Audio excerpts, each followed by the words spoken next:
Is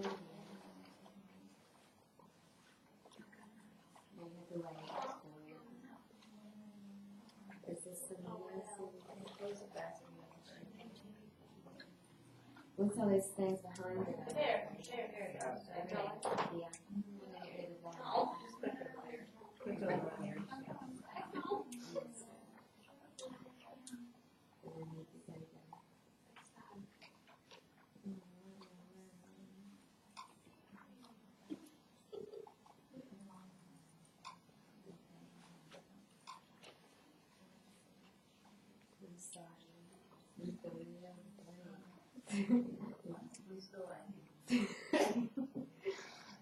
Okie dokie.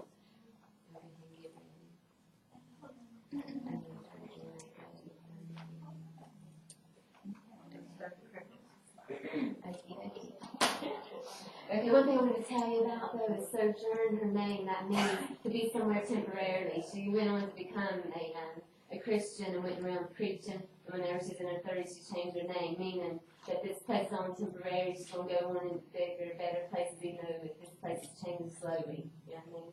But it's really like that. Okay.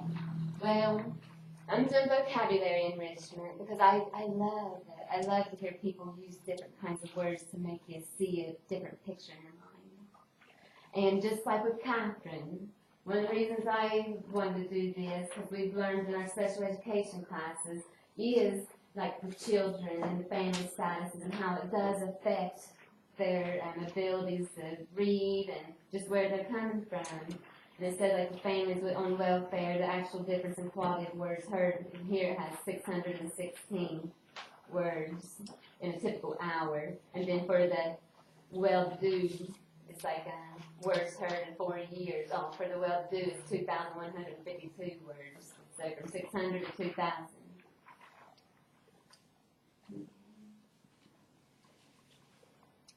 So disadvantaged children, we try to keep them in the minds, and the things like the income and their well-being at home.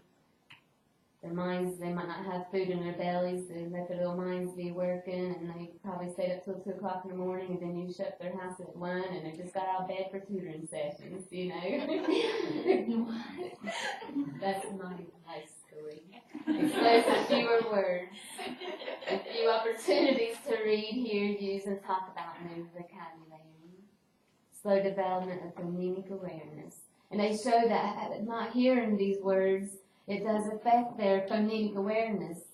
Like the rhyming and the different types of nursery rhymes, that really makes a difference. And if they don't get that, they do become at-risk readers.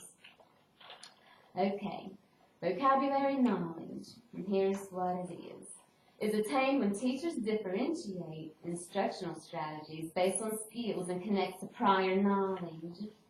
And this helps you to really think, oh, that is true, vocabulary. A measure of general verbal ability that underlies all learning.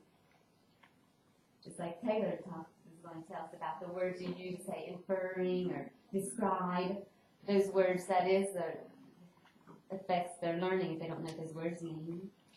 And the ability to make inferences is a critical component in reading comprehension. And skills in learning the meaning of new words. And you need to relate this to real-world experiences. That's the way I learn best.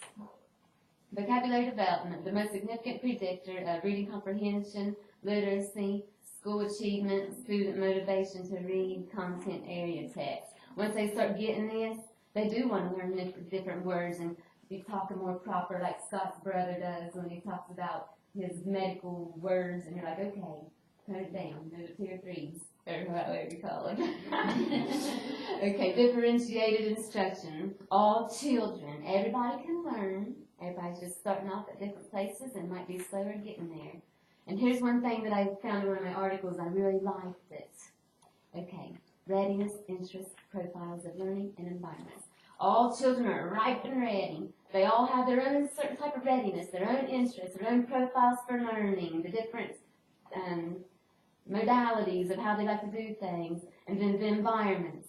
Like she said, she likes it nice and peaceful and quiet with no crickets. And then we have this. And they all got to put on their thinking caps, okay? And that's content, activities, like the process of how you're going to get them there, and then the product of what they achieve in the long run. Importance of communication. Conversation. Activities requiring students to verbalize the relationship between words, and talking about it is the best way for it to sink in, to use it, to hear it, all of that. So talking is one of the best ways for you to learn vocabulary and what words actually mean. And this will help you connect to prior knowledge, and you can start seeing the things that you know, and then go to the next place. It's fun. Then you have semantic relatedness, techniques that encourage understanding of how words and concepts are related. This is where you make little maps in your mind and just help them organize. Well, here's the word that I use, and here's another word that means the same thing, just to help them to make like a semantic way of looking at things. It's interaction, dialogue, and communication. Those are very essential. Differentiated vocabulary instruction. I'm talking about my husband now. He's a Kentuckian. Differentiated vocabulary instruction strategies. Okay, now we all know about word sorts. Okay, vocabulary. We're going to do it in a minute. Semantic feature analysis, vocabulary self-collection, be the word investigators. Storytelling, using your own words and retellings. And in my articles, they said that storytelling is one of the best #1 ways they have found for vocabulary. When they tell in their own words, and they start hearing new words, and they want to try to change up the way they want to tell you about it. Helps them practice talking. Association links, pictures, real-world vocabulary connections. Okay, so here we go. This is based on the book, okay, on pictures and groups where you're sitting at. This is a strategy vocabogram. So we'll just do this quickly. I'll let you three. I don't know, you guys can do it. You might need another one. I got 2 more. Okay, now I want you to look at these new vocabulary words that you are going to be investigating, okay? Okay. Even though I need one then. So, what you got? Oh, here it is. So these are for you visual learners. So here's some of the vocabulary words. Now in your group, now you have your little paper. What you're going to do is you're going to try to put these words into categories. We're like sorting these words, okay? And you're going to put them into the categories that would make a story. So predict where the word is found in a story structure. I wonder. Setting. Well, which words tell you about when and where the story took place? Find words in your vocabulary, and I want you to write these down and talk about them in your group. So you're going to look for the characters, which words tell you about what a character is doing or their thoughts and feelings, those type of words. Then you have the problem and the goal, the action, resolution, and questions you might have about, I wonder why. You might have some words in there like this word doesn't seem to go in the story. So work it. It's fun. Because I'm going to ask you to share a few with me that you found. You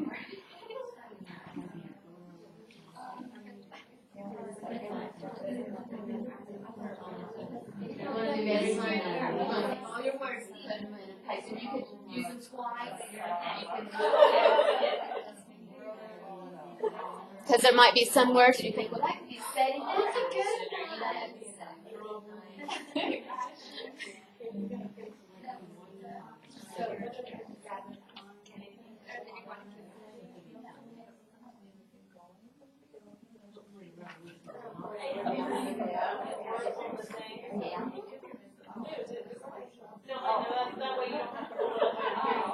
Okay, so there's your words, and then I want you to come up with a sentence after you put them where you think they go, and you're going to put it in a sentence so where you're predicting the story. Okay, so who wants to share one with me? Who wants to share where they think the setting, what words go in the setting? Yes. The characters, we said were the farmer, the mosquito, and the iguana. Good. Who else? Did you come up with a sentence how you think that might go together? Kind of, yeah. We said that the mosquito was pointing in the iguana's ear and he killed a native. Oh, man, very good predictions. Anyone else? Want to share one of theirs that they came up with? Well, the council, we didn't know if it was like a counseling session or if you used it as in like a city council. So it depends on the context. Good. So that's your question, and that's a mystery word to you.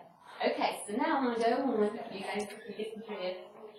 Now this is the book. This is a West African folk tale. The teaching's a lesson. And I am the West African farmer. And I'm going to retell the story the best of my abilities so you can see what's going on. Well, I was out in the field one morning, and I was digging me up some yams. Picked one up, and there's this mosquito flying around. And get out of here. Well, that mosquito went on. This story's about communication, okay? It's all about how what you do makes an impact on others, and you need to pay attention and try to make sure you have good communication. Because that mosquito, whenever that iguana started buzzing around and saying, oh, you know what? I saw that farmer over there. He's digging up some big old yams. Yeah, and I think them yams was about as big as I was. And that iguana said, I don't want to hear none of your stuff anymore.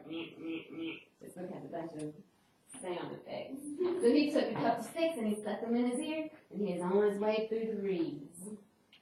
Well, on his way through there was his friend a python, and he was saying, hey, how you doing this morning? And the iguana just kept on his way through the reeds. He's like, something's wrong. That iguana's my friend. He must be plotting against me.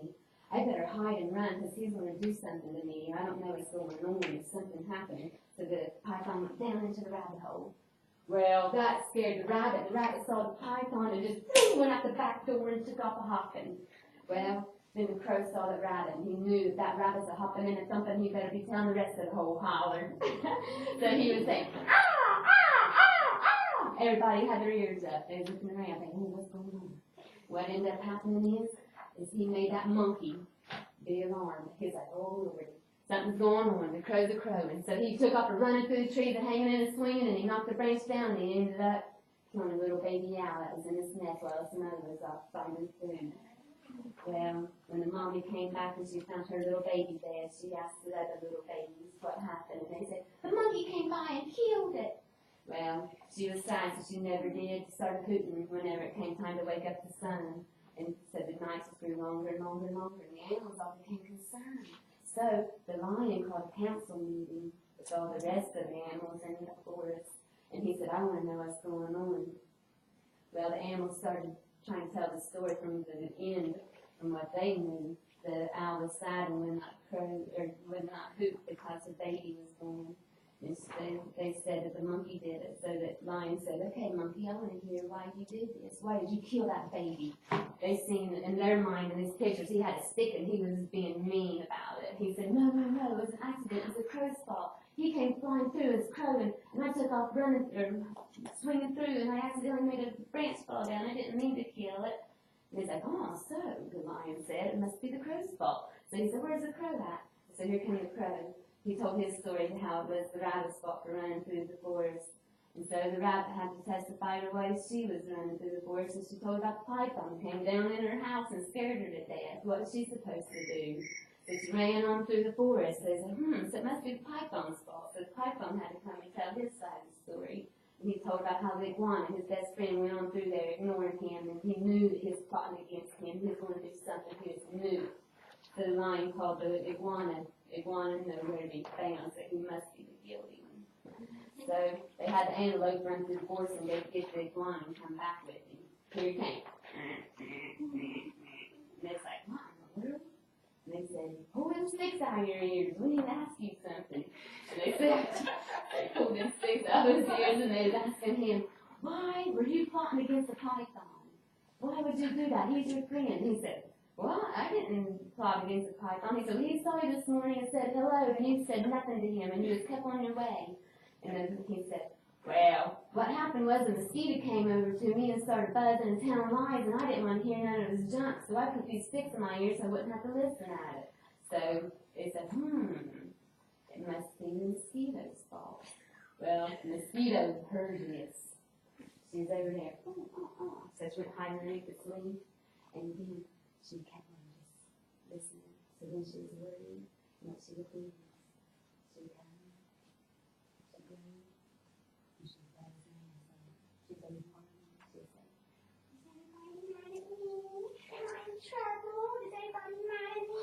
And then that's why you go, jump, and you smack. And that's why mosquitoes buzz in people's ears.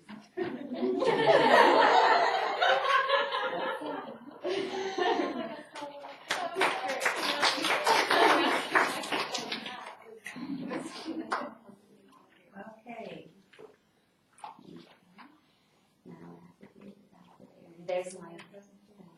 Christine, I'm trying. How do I get out of Christine, here? word study or vocabulary? Word study. She's done. Okay, now I can just pull it out. Right? And that's why I'm dressed up like this. I told him that I fell in my closet and I just tangled my way back out, and this is what I was wearing.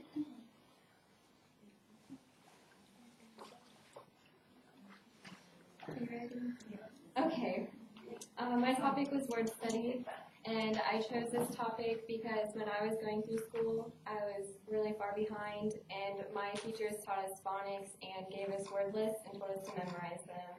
So I was in Title I until I was in like 5th grade, and I still struggle with comprehension to this day.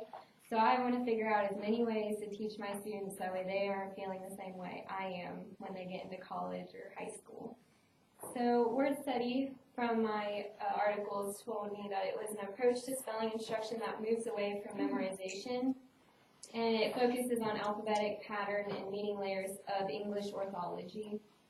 Another definition I found in my second article said it also involves students grouping words into categories of similarity and differences and being able to decode those words to categorize them.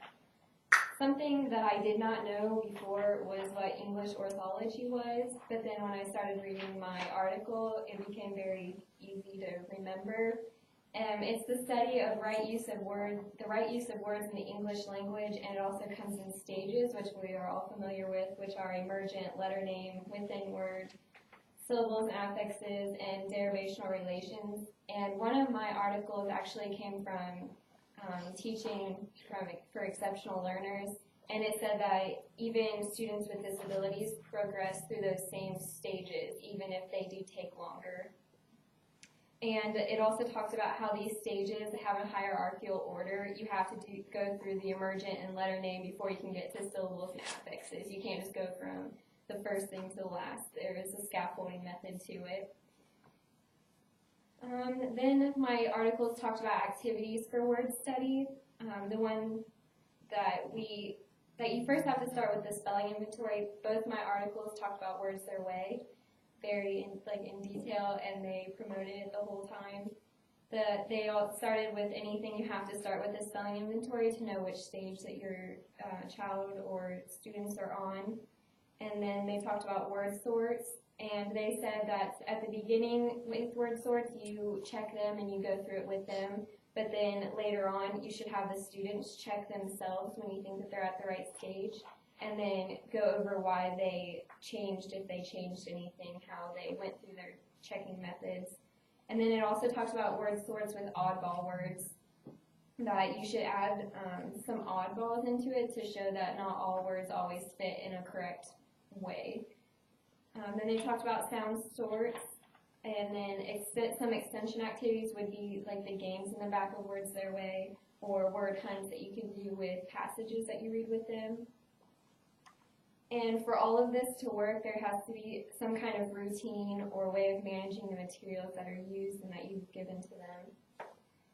My article, one of them talked about 2 different books, and one was Word Matters by Pinnell and Fontes, which I'd never heard of, and if I had more time to research, I would have researched more about that book.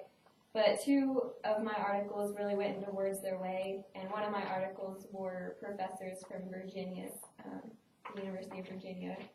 But the authors said that words their way can be used for all ages, and don't shy away from words their way just because of the initial elementary looking pictures. Don't be afraid to modify it for your specific students, because the students really need the underlying skills. So even if you're in high school, you can always use the games in the back of words their way, just modify it so that way they don't feel like you're making them seem stupid or that they're really far behind. My last article talked about tips for implementing word study. It was, they actually did their own case study in a classroom for grades K through 2nd grade. And these are the tips that they have given. The first one is to assess word knowledge using multiple assessment tools. They said the informal spelling inventory as your initial assessment, and then students' independent writing should be an ongoing method of assessing them. as you're going throughout it. You should use homogeneous small group approach to instruction. They were talking about how in a classroom it's hard to do individual one-on-one instruction. So a good way to do it is small groups, just to make sure that they're on the same stage. You don't want a letter name with a derivational relations group. Number 3 would be carve out time to prepare for word study instruction. It's going to take a lot of time to get all of your materials ready. If you have 5 different groups, like one for word study, one for derivational relations, you have to have a different lesson plan or a different set of materials for each of those, so it's going to take a lot of time. Teach word knowledge, not just words. So you need to make sure that students pay attention to the consistencies within our spelling system, that you should have sight words, but there needs to be an interactive word wall that they go with it, not just giving them words. You need to make sure that they understand what those words mean also. Demonstrate how word study can be used during reading and writing. So they're talking about how the teacher should demonstrate what you want them to do. If you want to have them write something, you should demonstrate how you want them to write it. If you're going to do, like, push it, say it, you want to demonstrate how to do it. You don't just tell them. Teach strategies that support students' use of word study instruction. So in addition to the guided practice, you need explicit strategy instruction, so also to have it in your language classroom as a lesson that you do too. And then make your word wall work. They had almost a page full about how you should make your word wall interactive and that it should always be changing. If the students can understand a word on your wall and they know how to use it and they completely understand it, you should take it off and put a new word on that they need to work on. Word work should work too, so they're talking about adding games and activities, and then on top of your word sorting, you also want to do a lot of repetition. So if they don't understand completely one of your word sorts, you want to make sure that they do it again until they can understand it. And then lastly, you want to engage students in extensive real reading and writing. So extend it to more authentic reading and writing. Have them pick out newspaper articles and have them look for certain words or do a word hunt, or just have them. They talked about how they read a newspaper article about a baseball team winning their first game of the season, and then the students wrote about what they remembered reading about in that article, so it tied down to real world. I learned a lot from this, and I know that I have more to learn about word study. There's a lot of activities that I can learn about, and so I have not exhausted it. And I really plan on using this in my classroom after I've learned more about it. The word sorts so far with my kids have worked awesome, and I've only been working with them for 2 weeks. So I plan on doing that more to hopefully they're not like me later on in life. Any questions? Good job, Christine.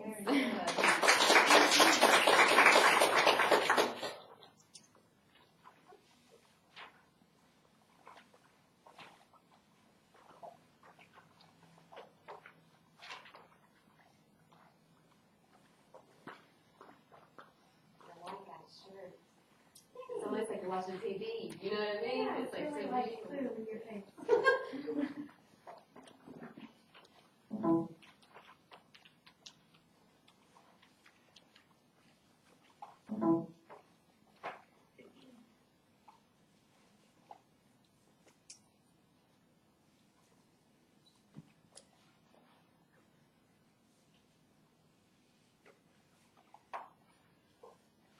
Is your word study through a vocabulary?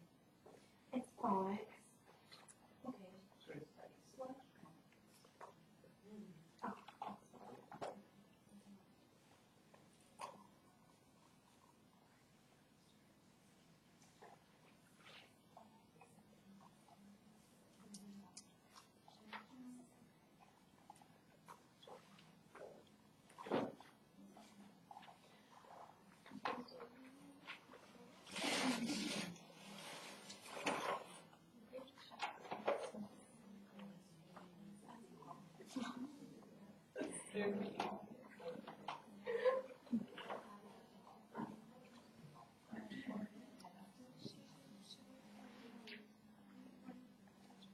Are you ready?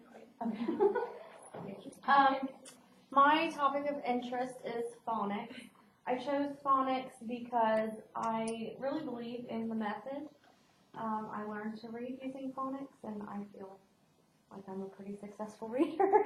So I enjoy it. I like it. I think it works. So, what is phonics? Phonics is the connection between graphemes, which are letter symbols, and sounds. So an example would be apple. The alphabet is at the core of phonics. In order to master phonics, you have to have already mastered the alphabet.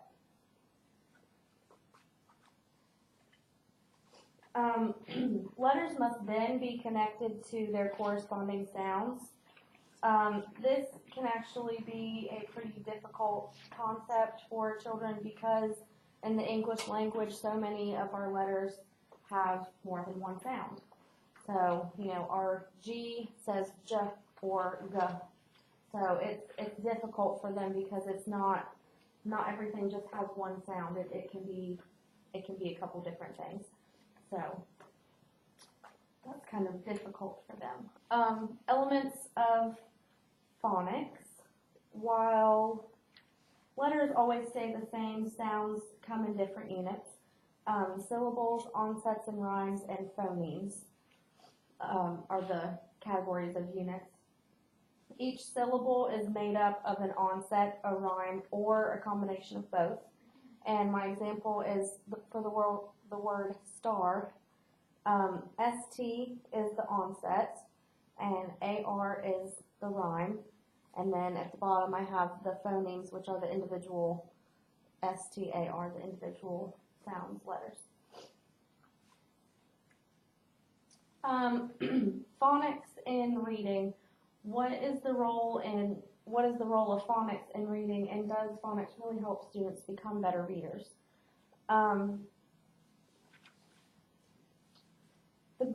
The main goal of phonics instruction is to help readers determine sounds in unfamiliar words.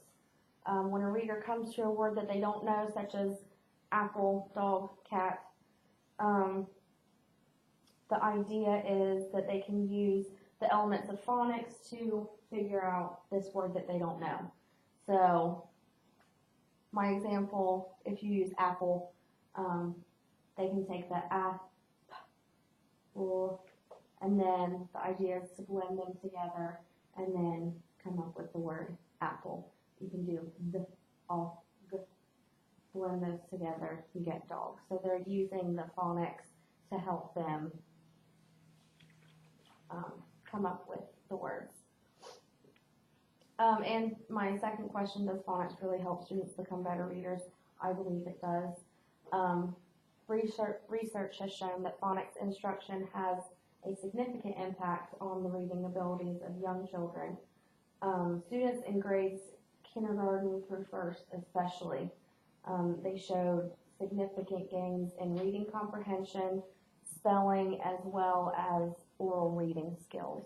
So, like I said, I'm a believer in phonics. I think it's a really good thing. I learned to read that way. And at the same time, I think it's fun. I think it's something that's a little different, that's a little fun for the kids to do. Those were my references, my articles.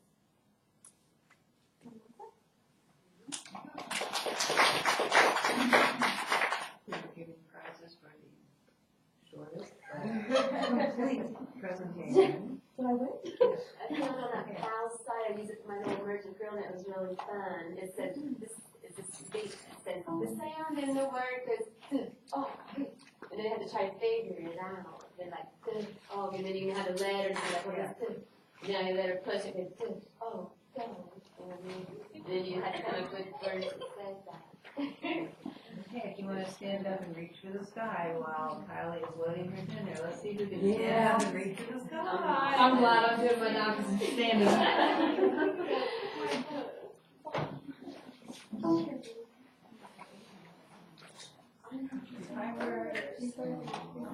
Do you want me to stop at this reflection?